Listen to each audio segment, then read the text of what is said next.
Buongiorno e ben trovati. Nel video di oggi voglio parlare di un commento che mi ha scritto un ragazzo su internet, su YouTube in particolar modo. Si torna di nuovo su un argomento che molte volte, anche durante i corsi, ma anche in altre occasioni abbiamo dovuto affrontare, e è quello del cavallo che ti morde.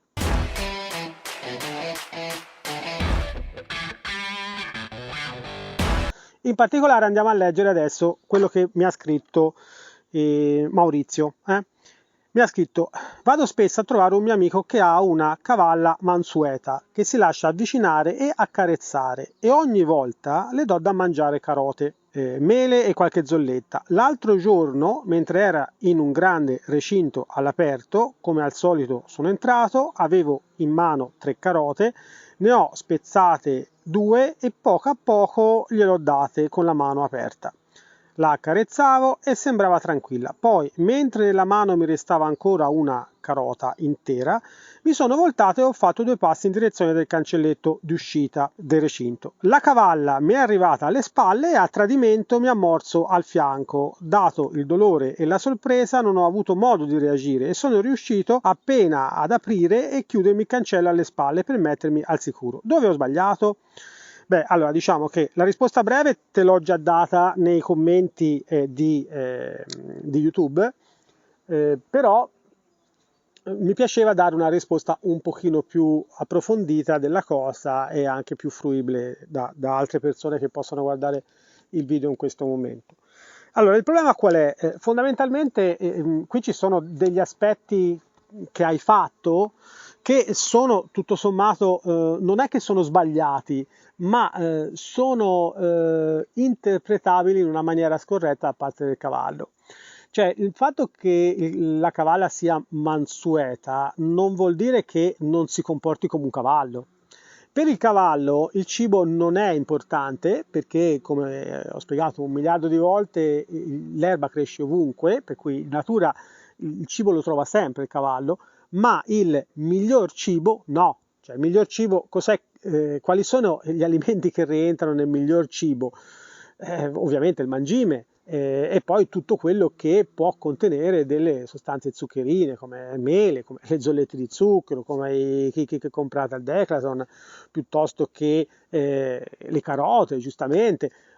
Cioè tutto quello che non rientra nell'ordinario, no? Il mangime, ricordatevelo, non è qualcosa che il cavallo trova in natura. Il cavallo in natura trova l'erba oppure l'erba secca, che poi sarebbe il fieno che gli diamo noi, no? Quindi cos'è che ti hai fatto, per spiegarlo un po' dal punto di vista del cavallo? Dal punto di vista del cavallo ti sei arrivato lì con un quantitativo di cibo che lei probabilmente, sta cavalla, lo vedeva che ancora ce n'avevi dopo che gli hai dato le prime 2 carote, anche perché loro hanno un olfatto molto potente, e quando te ne sei andato, lei ha voluto in qualche maniera farti capire che ne voleva ancora. Ma se avesse avuto delle mani, probabilmente ti avrebbe afferrato per una spalla e ti avrebbe tirato indietro. Essendo un cavallo, cos'è che poteva fare? Poteva fare fondamentalmente 3 cose. Poteva o correrti di fronte e mettersi davanti, di fronte a te, praticamente di lato, per pararti in sostanza, okay? Cosa che a volte fanno, okay? Beh, mi è ricapitato, cioè anche l'America per esempio è una di quelle che fa così, se lei pensa che te potresti magari dargli altre cose che gli piacciono, eccetera. Ti blocca e dice: io sono ancora qui, guardami, sono davanti a te, dammi qualcosa, dammi ancora qualcosa.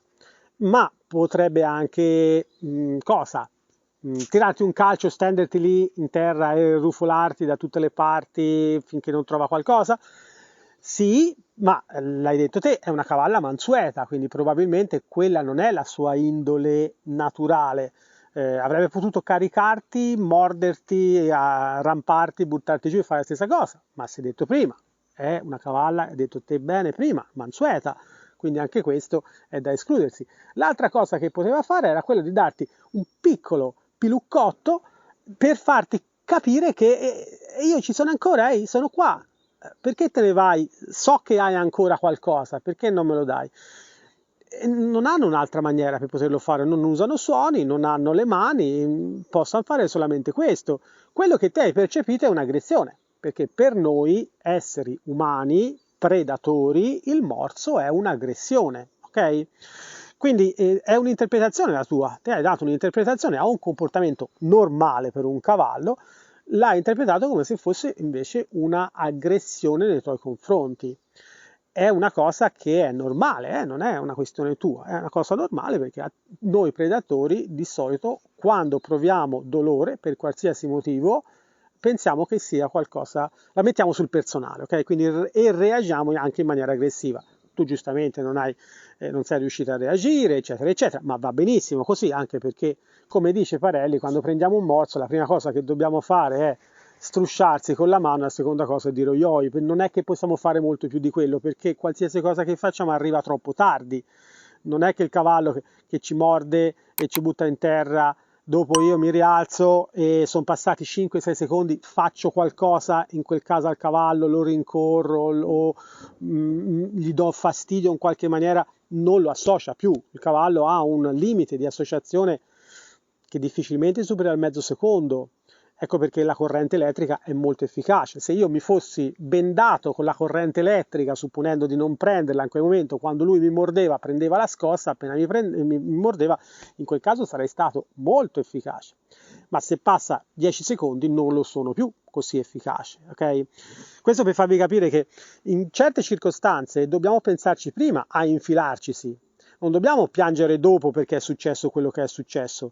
Se io vado da un cavallo, entro dentro il suo paddock, entro dentro il suo luogo normale di svago, di dove sta lui, quindi entro in casa sua, con del cibo e chiaramente gliene do una parte e poi un'altra la porto via, è chiaro che lui vorrà in qualche maniera avere anche la parte che sto portando via. Se è un cavallo che ha molto rispetto di me, basta magari un cenno e lui si ferma e dice ok, basta, non me lo vuole dare.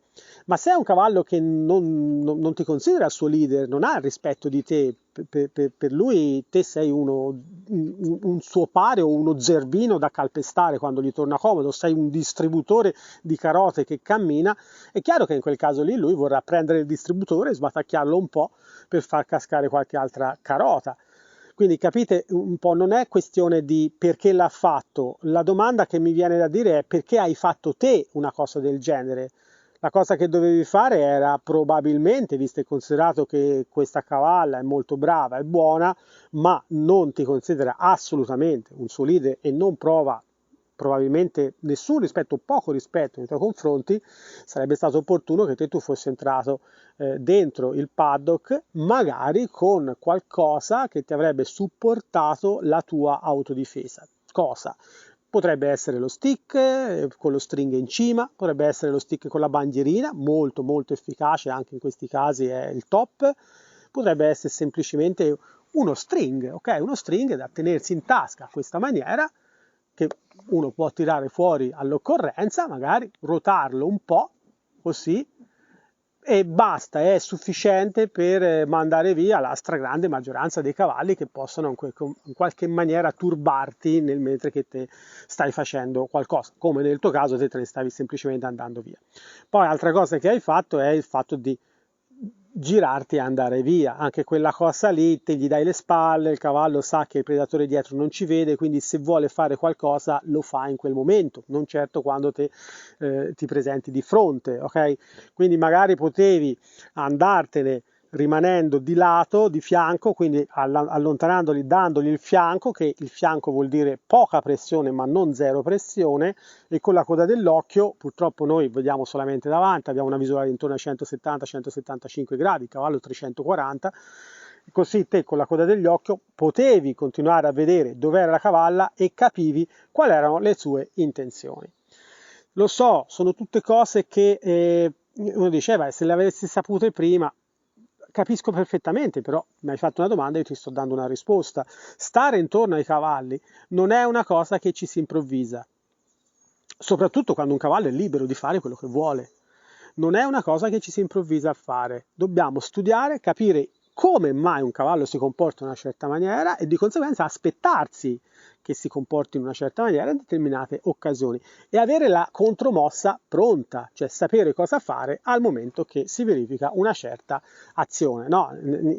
In Colorado dicevano action reaction, cioè a un'azione corrisponde una reazione, che non è detto che sia, anzi, non deve mai essere una reazione aggressiva da parte nostra, ma deve essere una reazione consapevole. Dobbiamo sapere come porci in tutte le varie situazioni che si possano verificare quando siamo intorno a un cavallo, altrimenti è facile farsi male, perché quello che per te è stato un morso, ti assicuro che non lo è qualcosa che loro quando sono nel branco fanno normalmente, anche semplicemente per dire all'altro sposta un attimo quel posteriore lì perché voglio mangiare lì sotto, oppure levati di qui perché devo passare. Loro fanno a quella maniera, si danno dei piccoli piluccotti. Se vi faccio vedere il posteriore dell'America è pieno di piluccotti del genere, perché sia la mia cavalla, l'Haflinger, che l'altro, il quarter, quello nero, la riempiano di morsi ogni volta perché lei è sempre nel mezzo e loro per farla spostare, morsettino lì, morsettino là, ma quei morsettini lì se me li danno a me mi ci rimane il segno per 6 mesi, capisci?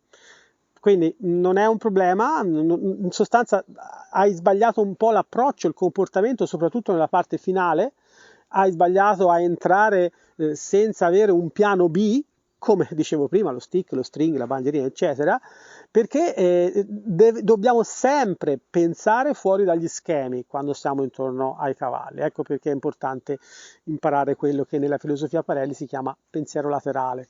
Cioè i cavalli non sono animali che possiamo avere d'intorno se non si impara veramente come starci d'intorno, altrimenti prima o poi ci si farà male e poi quello che fanno sempre gli esseri umani è dare la colpa al cavallo. Spero di averti dato una risposta esaustiva, spero di aver chiarito un pochino alcuni dubbi anche di coloro che ancora non ci si sono infilati in questo problema, ma che magari un giorno potrà venirgli fuori o che magari gli è venuto già in passato. E se vi è piaciuto il video lasciate un like, se volete farmi altre domande sull'argomento o cose di questo genere scrivetelo nei commenti, io vedrò in base all'interesse che c'è se farlo o meno e noi ci vediamo nel prossimo video. Wish I could say I was finally over you, but that's not the truth.